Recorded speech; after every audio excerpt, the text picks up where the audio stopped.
অধীর জমানা শেষ। দিল্লির কংগ্রেসের হাইকমান্ড বঙ্গে কংগ্রেসের নতুন দায়িত্ব দিলেন শুভঙ্কর সরকারকে।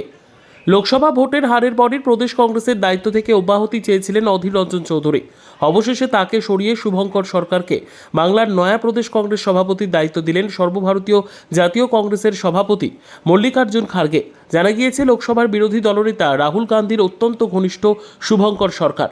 রাজনৈতিক মহলের অনুমান, বঙ্গে সংগঠন দুর্বল, কংগ্রেসের ভার সামলাতেও তৃণমূলের সঙ্গে রাজ্য কেন্দ্রের সমীকরণ ঠিক রাখতেই শুভঙ্কর সরকারের ওপর আস্থা রাখল দিল্লির হাইকমান্ড। এতদিন বঙ্গে কংগ্রেসের ভার সামলে এসেছেন পুরোপুরি তৃণমূল বিরোধী অধীর রঞ্জন চৌধুরী।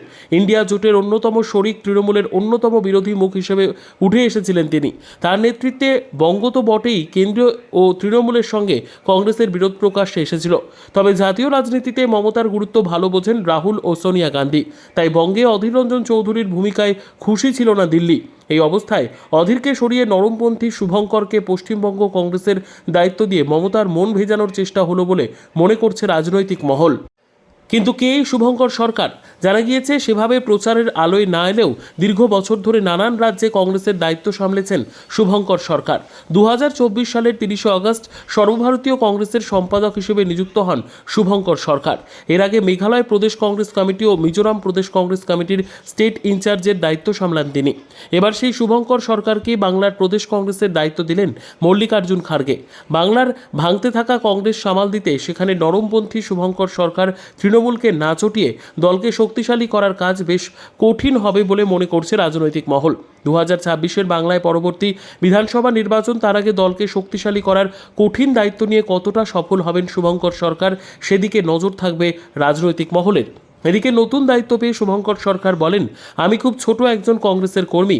সেই কর্মীকে যে দিল্লির হাইকমান্ড পশ্চিমবাংলা কংগ্রেসের দায়িত্ব দিয়েছেন, সেই দায়িত্ব পেয়ে আমি মনে করি আমি নই, আমরা এই দৃষ্টিভঙ্গি নিয়ে, এই সচলতা নিয়ে পশ্চিমবাংলার কংগ্রেস কর্মীদের যে চাহিদা এবং নেতৃত্ববর্গের যে নির্দেশ, তাকে সঙ্গে নিয়ে পশ্চিমবাংলার মানুষের কংগ্রেসের প্রতি যে আশা ভরসা, সেই প্রত্যাশা যাতে পূরণ করা যায়, সেই লক্ষ্যেই আগামী দিন প্রদেশ কংগ্রেসের চলার পথ তৈরি হোক বলে আমি মনে করি।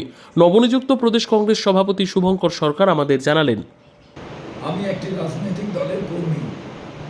রাজনৈতিক দলের কর্মীকে যখন যে দায়িত্ব দেওয়া হয়, সেই কর্মী সেইভাবেই সেই দায়িত্ব পালন করে। আমি পশ্চিমবাংলার প্রদেশ কংগ্রেসের সভাপতি, অল ইন্ডিয়া কংগ্রেস কমিটি আমাকে সভাপতি করেছেন দলকে শক্তিশালী করার জন্য। আমার প্রথম priority how to rebuild Congress. কংগ্রেসের যে গৌরব ছিল তাকে পুনরুদ্ধার করার জন্য আমার রাজনৈতিক জীবনে আমি একটা জিনিস মনে করি, আমার দলের যে ঝান্ডা, সেই ঝান্ডার বিপক্ষে যে ঝান্ডা থাকবে তাদের বিরুদ্ধেই আমার লড়াই। কিন্তু কারুর সঙ্গে আমি এই লড়াইতেই যেতে চাই যে গণতান্ত্রিক ব্যবস্থাকে যারা ধ্বংস করতে চায়, আমি তাদের বিরুদ্ধেই কঠোরভাবে লড়াই করব। এটাই আমার মূল কথা, আমার রাজনৈতিক দলের এটাই ঘোষিত নীতি। তার কারণ মানুষের বিপক্ষে যারা যাবেন তাদের বিরুদ্ধেই কংগ্রেস লড়াই করবে। সরকারে যারা আছেন কেন্দ্রে এবং রাজ্যে, তারা মানুষের যে ভালো হয় এমন কাজ তারা করছেন না, সে কারণেই তাদের বিরুদ্ধে আমাদের লড়াই। আগামী দিনে কংগ্রেসকে জোটের ক্ষেত্রে কোনো পরিকল্পনা ভেবেছেন? আমাকে পাঠানো হয়েছে দলকে শক্তিশালী করার জন্য, আমি সেই কাজটাই মন দিয়ে করা শুরু করেছি। জ্যোতির্ময় মণ্ডলের রিপোর্ট, পিবি নিউজ। আপনার কি ফ্ল্যাট দরকার? চলে আসুন রয়্যাল কনস্ট্রাকশনে। এখানে সুলভ মূল্যে জমি জায়গা ক্রয় ও বিক্রয় করা হয়, অথবা জমি সংক্রান্ত কাগজপত্র সঠিকভাবে তৈরি করা হয়। পূর্ব বর্ধমানের একমাত্র প্রতিষ্ঠান, তার নাম রয়্যাল কনস্ট্রাকশন।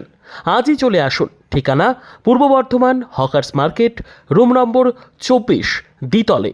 যোগাযোগ করুন এই নম্বরে 9674700421 অথবা 8967838995। আর দেরি নয়, এখনই চলে আসুন রয়্যাল কনস্ট্রাকশনে।